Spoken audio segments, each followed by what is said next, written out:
So I got the front end completely finished up today. Shocks on, all the brake lines. I got this other wheel hub and everything on. Brake lines all on. Got to put a couple zip ties around here. I'm out of zip ties, but I have some ordered.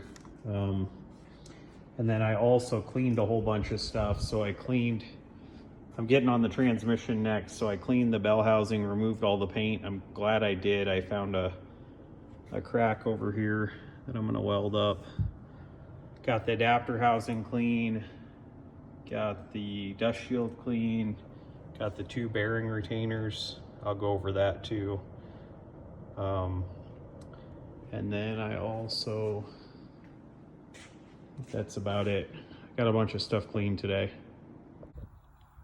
So this is how I typically clean parts up. I wait until the sun's on its way down and then I come out. I use a wire brush on a grinder, a couple of different styles, flat knotted one and also a cup knotted one.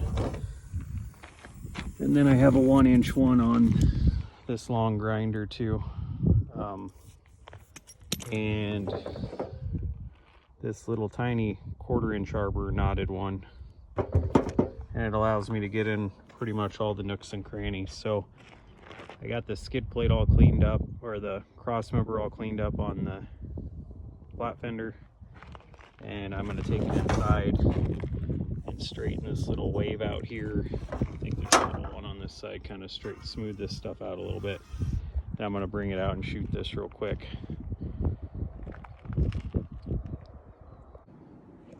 So I also got the transmission cross member. I straightened that, wire brushed that, showed the video on wire brushing that and straightening it out, and I got that painted too.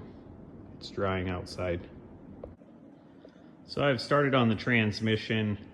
I've got this T90 transmission and this Dana 18 transfer case. It's flipped over on the bench and I took the adapter housing off. It looked like there was quite a bit of oil coming around where the adapter housing mounts to the T90, and I just kind of wanted to see what was going on in there. So I pulled the GM bearing retainer on the adapter off, no seal in there. And then I pulled the adapter housing off, and when I looked down in this cavity right here, it was all full of gear oil. So then I pulled the adapter off, and then there's another bearing retainer, a stock Jeep bearing retainer that's been cut down to fit in the adapter housing. So then I pulled this off, and this is an old one that just has a oil ring, so it's supposed to spiral the oil back to the bearing. There's no seal in here, and it's not really doing its job. So I've ordered another one of these from my buddy Rob in Tucson that owns Willys Works, one with the seal.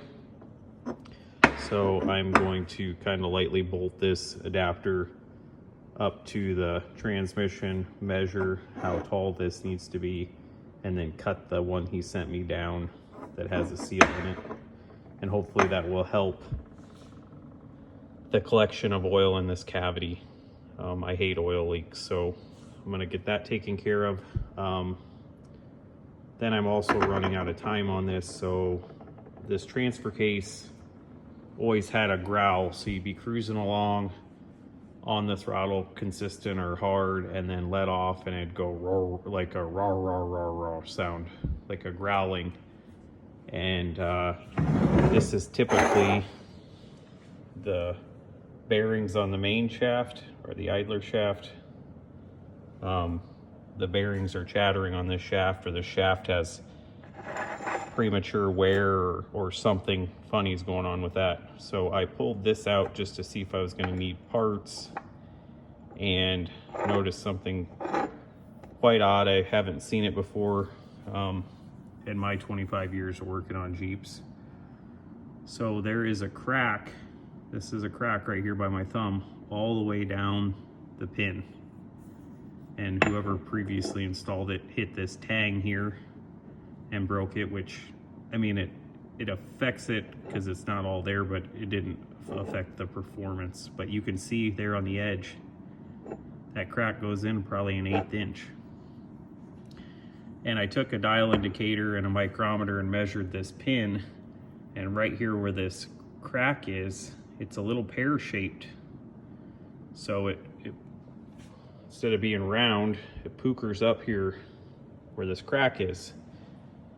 And the bearings are a little loose in the cage, a little loose on the pin. There is a little wear on the pin, but not anything crazy.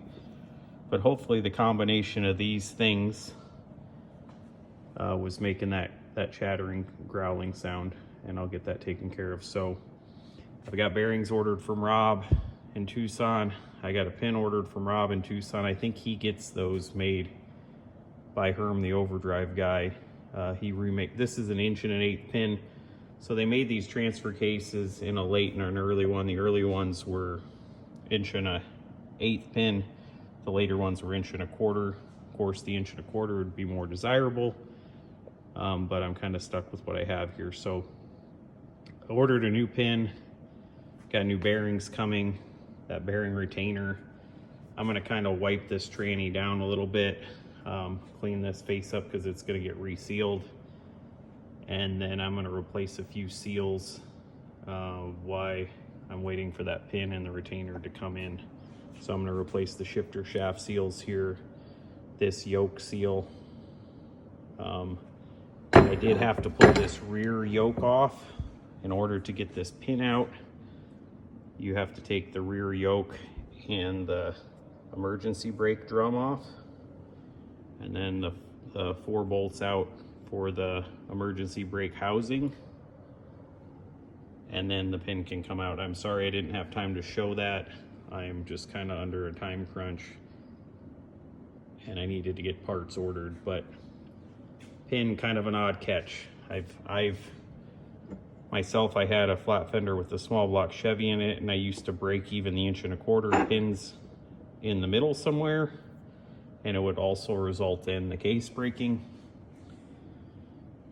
But in a small engine Jeep, actually I've never seen a pin crack this way. I guess that would be transversely or along the pin.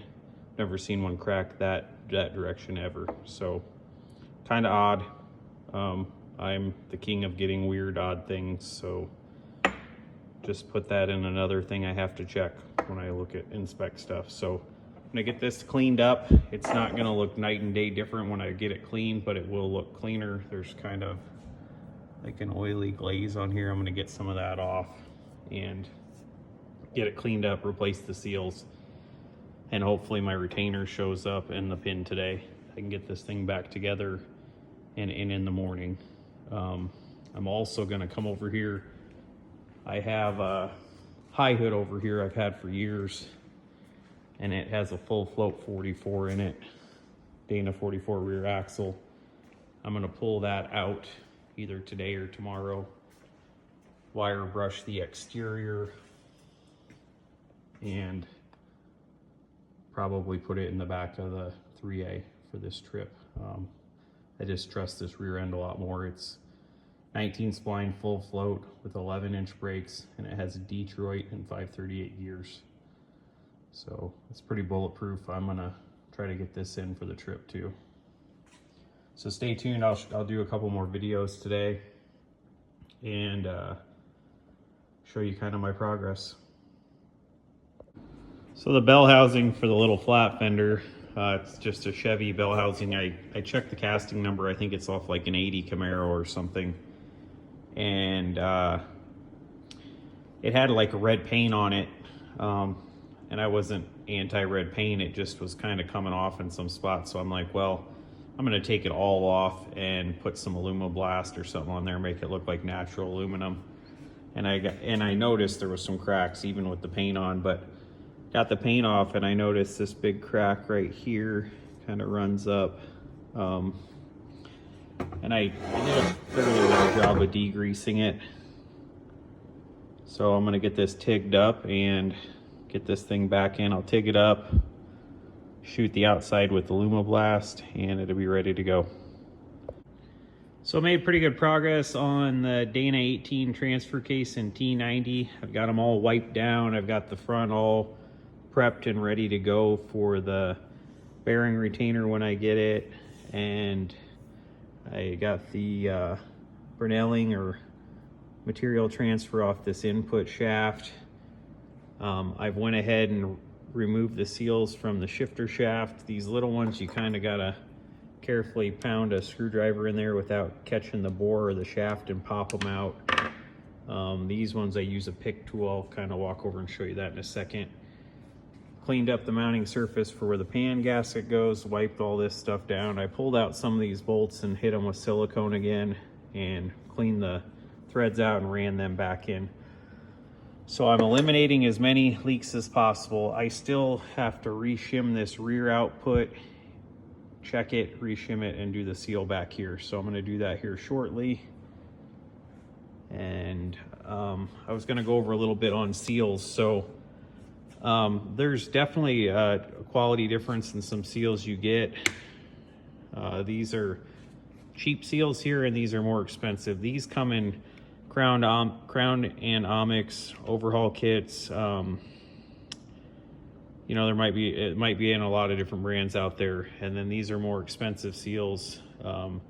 These are available like with Rob in Tucson at Willys Works, or I think these come in the JB Conversions kits, probably Novak kits, and Herm the Overdrive guy. They sell this quality seal. So these are lightweight, single-sided seals. They only have one sealing surface. So this has one inner sealing surface, and it's just easy to damage them when you're installing them. And if there's any imperfections, like this has a new yoke and it's beautiful, but if there was a imperfection on that yoke, the chances of that finding that groove are highly likely. So then you have a better quality seal over here. Now this is heavy. It's double-sided, so it has a metal case on both sides. And there's two sealing lips, 1, 2. So the chances of this leaking are half as much as this or more, just because of the design. When I drive this in, it's a lot more rigid. It's not gonna concave or anything when I drive it in. This one you can concave it, and plus it only has one sealing lip. So that's the difference in the qualities of seals. Same with gaskets. A lot of the cheaper gasket companies, and they get the job done, Crown Onyx type stuff, gaskets are going to be thin. I get these from Rob too. Look how thick that is. I mean, that's almost an 1/8 inch gasket. If you're careful and didn't put any sealant on it, you could probably take the pan off, re-bolt it down, and this would reseal still. Same with the PTO gasket, super thick one here. So I like shopping little guys. I like shopping local stuff. If you're in the need for seals and gaskets, or even miscellaneous parts for Dana 18s and T90 transfer cases, check with Rob. Check with your local little guy first, and see what you can do before you go big box or chain type stuff. Support local businesses. It really goes a long ways. So like I said, the next thing I'm going to do, I'm going to clean the pan up, get that ready to seal, and then re-shim this rear. So Rob also sent me some shims. I was just about out, but he sent me this big stack of shims. He sent me some brand new ones and some assortment of used ones. So you take this rear output off, and there's shims under here. The more shims you have, the less preload there is on the bearing. The less shims, the more preload. So I'm gonna get that. I'll get this apart and kind of show you what's going on. Rob also sent me some magnetic drain plugs. So I have the fill and drain plugs out of this, and I have some nice square drive magnetic ones I'm gonna put in this. Just it'll clean the visual aesthetics up, and it'll be functional because I will have a magnet in there to catch any particles in there. So waiting on some parts, gonna finish this stuff up. Then I'm gonna probably move on to putting the clutch, pressure plate back on, bell housing. I have to fix a few of these holes in the bell housing. I'm gonna helicoil probably all 4 of these and then tape the mounting surfaces off, and I'm gonna spray this with the Lumablast paint. Gives it a natural aluminum finish and it'll make it look a little more appealing. So I'm gonna do that. Stay tuned, I'll show you some more content here in a few minutes. So I'm super excited. I got all my Holley sniper stuff laid out here. Kinda this half is all the stuff that comes in the sniper kit, plus I have a inline fuel pressure gauge and the fitting to make that work. And then this is kind of the Holley fuel system kit. So, and then a Holley 10-inch air cleaner back there. So I got it all laid out. I'm gonna start on the install on this, on the 49 Jeep in the next couple days. So stay tuned. There'll be content once I get started on this, on the daily on this. So kind of what I had to do, tips and tricks and challenges I run into doing this. This kit is designed for a small displacement engine with the 1 barrel, but not a direct bolt on for this. So we'll have to see what I have to do to shoehorn it in there. So I have this rear output off. Here is the shims I was talking about in the prior video. They go in like this. So the more shims you have on here, the less this is pushing the cup into the bearing, causing it to have more shims, more end play, less shims, less end play. So I'm gonna check, I got this stuff all cleaned up. I'm gonna check the bolted together dry, check the end play, and adjust accordingly. It has 40 thousandths in it right now, so like a 25 and a 15, and I'm gonna see what I end up with. I got everything cleaned up, mating surface shims, both sides of this. It's ready for seal to be installed, so I'm gonna get this shimmed up and I'll go over that with you. So I got this rear output all shimmed. I ended up taking about 7 thousandths out of it, so it has just the tiniest bit of preload on it. It feels free and nice though, I like it. It had 40 thousandths in here before, and it's down to about 33 thousandths, and I like it. So this is what I'm gonna run. I'm gonna put a little ultra copper or copper spray on this shim and it will thicken it a little bit, so we'll have even less preload once I get it coated.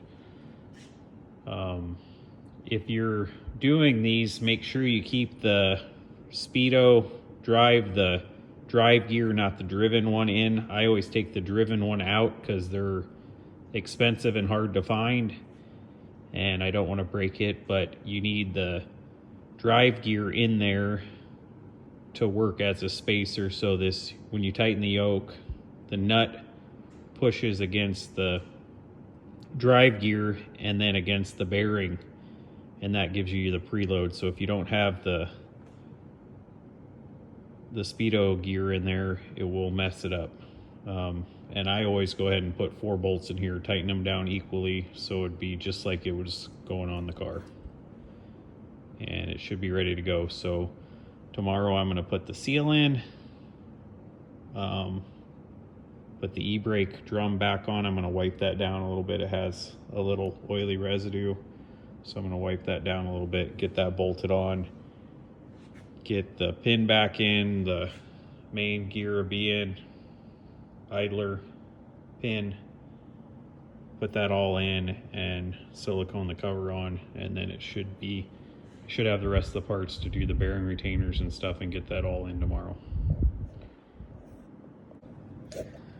These are the seal pullers I typically use to pull the yoke seals out.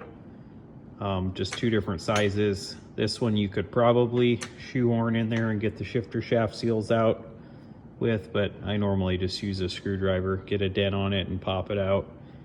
but these work very well to get the yoke seals out. These are snap-on ones. Several companies make these, but they all work similar. This is kind of my assortment laid out here of Dana 18 and 20 shims. I got some new ones over here and then a bunch of used ones. I got these from Rob, also at Willys, works in Tucson. Got the crack on the bell housing welded up. I'm gonna kind of dress it out a little bit, tape off the mounting surfaces and shoot this with some aluminum blast.